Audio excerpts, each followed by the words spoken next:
কাটিগড়া নাগরিক অধিকার সুরক্ষা কমিটির জন্ম হয়েছিল যে কাটিগড়ার বিভিন্ন অফিসে তথা ভূবাসন কার্যালয়ে দীর্ঘদিন থেকে দুর্নীতি চলছে এবং ভারতমালা প্রকল্পের দুর্নীতির বিরুদ্ধেই এই কাটিগড়া নাগরিক অধিকার সুরক্ষা কমিটির জন্ম হয়েছে। কিন্তু আমরা অত্যন্ত আজকে প্রশাসনকে ধন্যবাদ জানাই যে আমরা দুর্নীতির প্রতিবাদ করেছিলাম এবং প্রতিবাদের পর কাটিগড়া ভূবাসন কার্যালয়ে একজন পাটোয়ারি এবং কানুনগড়ের টাকা লেনদেনের অবৈধ টাকা লেনদেনের ভিডিও ভাইরাল হয়েছিল। তারপর আমরা অন্তত সন্দিহান ছিলাম যে তাদের বিরুদ্ধে ব্যবস্থা নেওয়া হবে কিনা, কিন্তু গতকালও আমাদের কাটিগড়া ভূবাসন কার্যালয়ের পাটোয়ারি শাহাদত হোসেন এবং কানুনগো মনোজ অধিকারী শিলচর থেকে তাদের গ্রেফতার করা হয়েছে। আমরা তাদেরকে গ্রেফতার করায় জেলা প্রশাসন তথা কাটিগড়ার সার্কেল অফিসার মহাশয়কে ধন্যবাদ জ্ঞাপন করছি এবং আমরা তৎসঙ্গে জেলা প্রশাসনের কাছে অনুরোধ রাখছি এই সার্কেল অফিসে দুর্নীতি নিয়ে একটা তদন্ত করা হোক এবং এই সার্কেল অফিসে আরও অন্যান্য জড়িত আছে একটা তদন্ত করা হোক। তদন্ত করলে আরও রহস্য বেরিয়ে যাইব, তাই তদন্তক্রমে আরও যারা দোষী আছে তাদের বিরুদ্ধে বিহিত ব্যবস্থা নেওয়ার জন্য আমরা প্রশাসনের কাছে অনুরোধ জানাই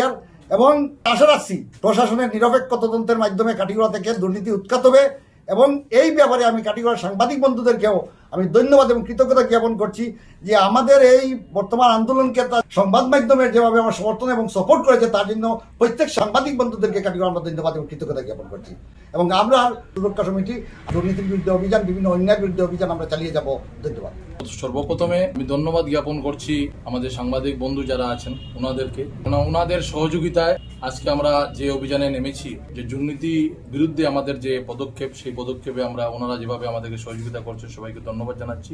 তৎসঙ্গে আমরা আমাদের সার্কেল অফিসার মহোদয়কে আমরা ধন্যবাদ জ্ঞাপন করছি এবং জেলা প্রশাসনকে ধন্যবাদ জ্ঞাপন করছি, কেননা যেভাবে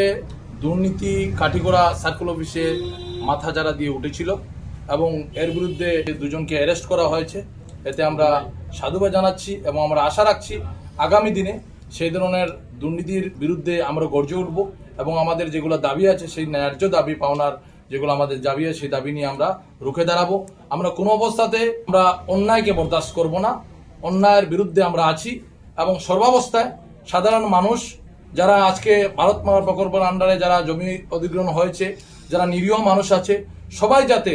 ওনাদের যাতে ন্যায্য পাওনা, ন্যায্য টাকাটা যাতে ফিরে পায়, সেটার জন্য আমরা আমাদের যে আন্দোলন চালিয়েছে সেই আন্দোলন অব্যাহত থাকবে। আমরা আগামীকালকে আমাদের জেলা শাসকের সঙ্গেও আমাদের সাক্ষাৎ হবে এবং এ ব্যাপারে আমরা আলাপ আলোচনা করব এবং সর্বাবস্থায় আমরা কাটিগড়া একটা সুস্থ বাতাবরণ, অফিসের কার্যকলাপ যেগুলো আছে যেটা সুষ্ঠুভাবে যেটা ফিরে আসে সেই আশা রাখছি। ইতিমধ্যে যেটা একটা আমরা শুনেছি যে নেক্সট অফ কিং যেটা একটা সার্টিফিকেটের কথা বলা হয়েছে, যেটা কিন্তু আগে ছিল না। অনেকে টাকা পেয়ে গেছে, ভারতমালা প্রকল্পের আন্ডারে অনেকে টাকা পেয়ে গেছে, কিন্তু এখন নতুন করে কিছু গাইডলাইন তুলে ধরা হচ্ছে নেক্সট অফ কিং, হোয়ারেস যারা জমি মালিক আছে ওনাদের সর্বকিছু সার্কেল অফিসে আছে, সার্কেল অফিসে লিপিবদ্ধ আছে, সেটা নেক্সট অফ কিং নিয়ে সাধারণভাবে মানুষকে হ্যারাসমেন্ট করার জন্য একটা যেটা পন্থা অবলম্বন করছে তার বিরুদ্ধে আমরা আছি এবং এটা প্রত্যাহার করার আমরা দাবি জানাচ্ছি এবং আমি আবারও আমাদের সাংবাদিক বন্ধু কাটিগড়া সার্কেল অফিসার এবং জেলা প্রশাসনকে অসংখ্য ধন্যবাদ জানাচ্ছি। ধন্যবাদ।